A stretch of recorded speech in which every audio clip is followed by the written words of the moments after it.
bother, huffed Thomas. Suddenly, another idea flew into Thomas's funnel. I'll pretend that Sir Topham Hatt has arrived. Percy, tooted Thomas loudly. Sir Topham Hatt is here. But Sir Topham Hatt wasn't really there at all. Suddenly, there was a loud noise. Percy had been hiding at the top of the coal hopper. Thomas was surprised. Bust my boiler, puffed Percy. Where is he, Thomas? But Percy couldn't see Sir Topham Hatt anywhere. Found you, peeped Thomas cheekily. Percy saw that Thomas had tricked him again. That's not fair, he wheezed. Thomas could see Percy was upset. I'm sorry, Thomas chuffed. Hide again. This time I won't trick you. So Percy puffed away to hide again. Thomas waited. Then he started to look for his friend. Thomas still couldn't find him, but he did find the dockyard manager. The dockyard manager was also looking for Percy and for Thomas. The ship has docked and Cranky is unloading the cargo. You must come and collect your deliveries, he told Thomas. Thomas peeped loudly for Percy. Percy! The ship is docked, he tooted. Percy heard Thomas, but he thought it was another trick. So Percy decided to stay hidden. Cinders and ashes, cried Thomas. Percy thinks I'm playing another trick. Percy would be in trouble if he didn't collect his freight cars. If only I hadn't tricked Percy before, tooted Thomas. He raced over to Cranky. Where's Percy? Cranked Cranky crankily.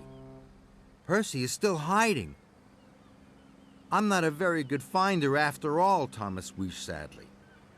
And I'm too tall to be a good hider, creaked Cranky. Thomas remembered that Cranky was so tall he had seen the cargo ship far out at sea. You may not be a good hider, tooted Thomas, but you'd be a very good finder.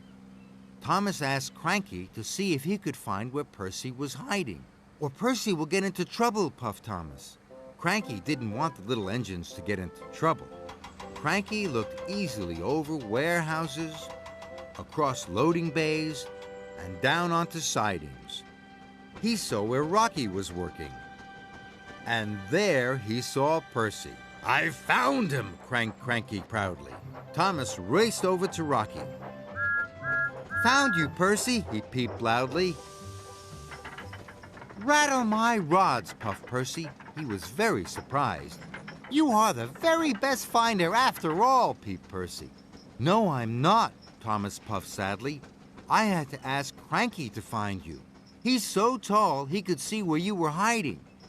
You tricked me again, huffed Percy. Before Percy could get cross, Thomas told him about the waiting freight cars. It's time for our deliveries, Thomas whistled. We must hurry. Together, Percy and Thomas steamed back to their freight cars. Percy was happy his friend had found him. Soon they were ready to leave. Thank you, Cranky, Thomas chuffed loudly. You are the best finder. Cranky was very pleased. And Percy, Thomas puffed to his friend, you are the best hider ever. And the two friends steamed happily away.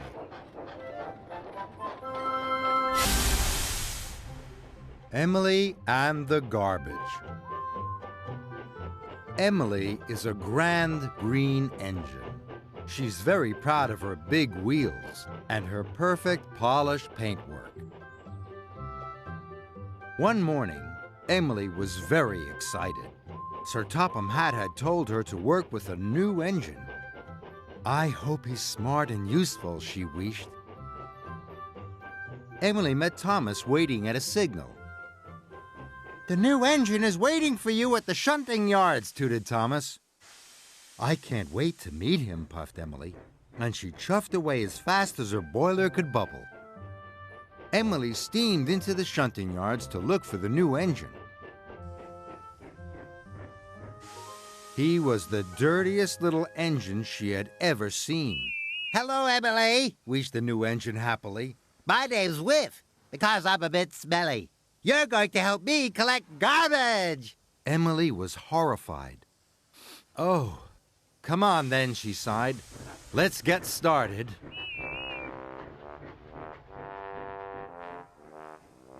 Gordon was talking to James and Henry in a siding. When they saw Emily with Whiff, they laughed. "Hello!" whistled Whiff. "Who's your smelly new friend with the funny whistle, Emily?" snorted James. "We smelt you coming for miles," wished Gordon grandly. "My name's Whiff," whistled Whiff. "It suits you," laughed Henry. Phew. Emily was very embarrassed. She hurried away. Whiff puffed after her.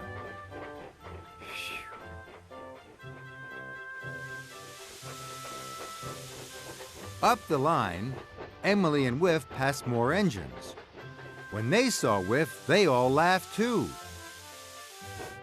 Emily was tired of being teased. "I must get away from Whiff," she huffed. Emily pumped her pistons. "Wait for me!" whistled Whiff. But Emily wasn't going to wait for Whiff, and soon Whiff was a long way behind. Emily was glad Whiff had gone. "It's not my fault he can't keep up," she huffed. Later, Emily had to wait for Elizabeth at a crossing. "Where's this new engine?" honked Elizabeth grandly. He got lost," wished Emily. "No, I didn't," whistled Whiff cheerfully. "Hello!" "Oh," sniffed Elizabeth. "Aren't you going to introduce me to your new friend?" But Emily didn't want anything more to do with Whiff. She chuffed away as fast as her pistons would pump.